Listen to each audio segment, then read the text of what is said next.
फुलं आहेत गार्डनमध्ये, झाडं पण आहेत भरपूर आणि पावसाळ्यात खूप सुंदर दिसतं हे गार्डन माझं. हे गुलाबाचं फूल बघा कसलं छान दिसतंय ना.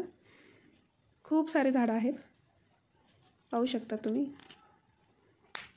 गोकर्णीचं झाड, अशा प्रकारे खूप सारे फुलं लागले आहेत त्याला आणि सगळीकडे हिरवंगार झालेलं आहे. गार्डन खूप सुंदर दिसतंय.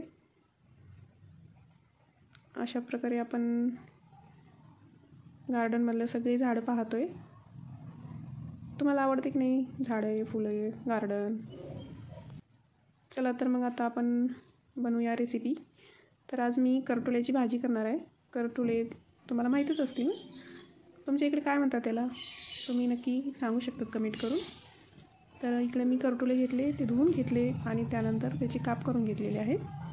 हे वर्षातून एकदाच येतात करटुले आणि खूप प्रोटीन असते या भाजीमध्ये.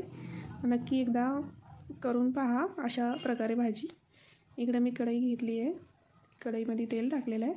तेल थोडंच टाकायचं आहे आपल्याला, जास्त नाही टाकायचं आहे.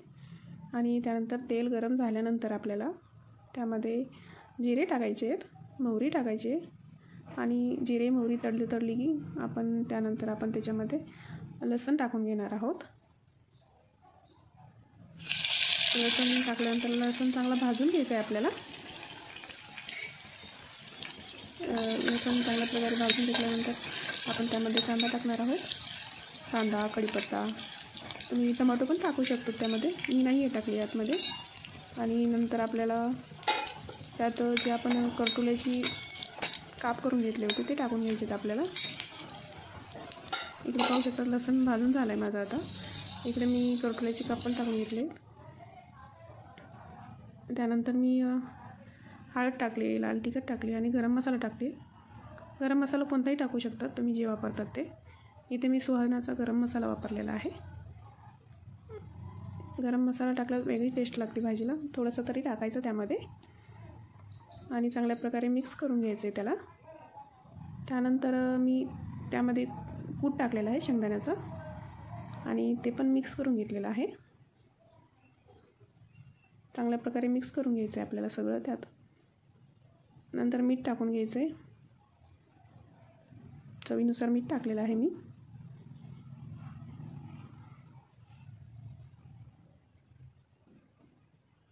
त्यानंतर आपण मिक्स केल्यानंतर थोडंसं पाणी टाकून घ्यायचं आहे.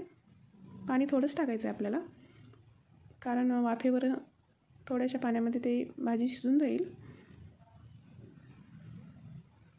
पाहू शकतात पाणी टाकल्यानंतर थोडंच पाणी टाकले, तुम्ही पाहिले असेल.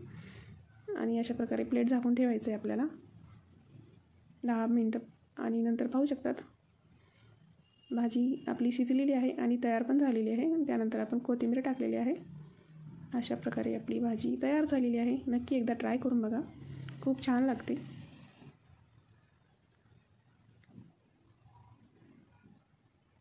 अशा प्रकारे भाजी झालेली आहे. आता मला ठेचा पण करून घ्यायचा आहे, मिरचीचा ठेचा करणार आहे मी.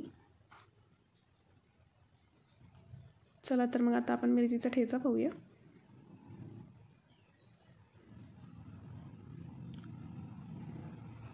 छान प्रकारे भाजी शिजली. आता मिरचीचा ठेचा. इकडे मिरच्या घेतल्यात मी धुवून, कढईमध्ये टाकलेलं आहे तेल आणि चांगल्या भाजून घ्यायच्या आहेत आपल्याला मिरच्या चांगल्या भाजून घेतल्याशिवाय ठेचा चांगला नाही होणार ना, त्यामुळे मिरच्या चांगल्या भाजून घ्यायच्यात आपल्याला. त्यानंतर लसूण टाकून घ्यायचं आहे, लसूण पण भाजून घ्यायचं त्यामध्ये. आणि नंतर थोडेसे मी जिरे टाकून घेणार आहे, ते पण भाजून घ्यायचेत. वेगळी टेस्ट लागते जिरे टाकल्याने, त्यामुळे थोडेसे जिरे टाकायचे आपण. आणि इकडे मी जे आपण उकळी राहते त्याच्यामध्ये वाटून घ्यायचे आपल्याला. त्यामध्ये कोथिंबीर टाकायची आणि मीठ टाकायचं आहे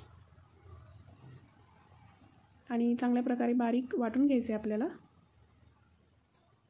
आपला ठेचा बघा असा छान तयार होतो आहे.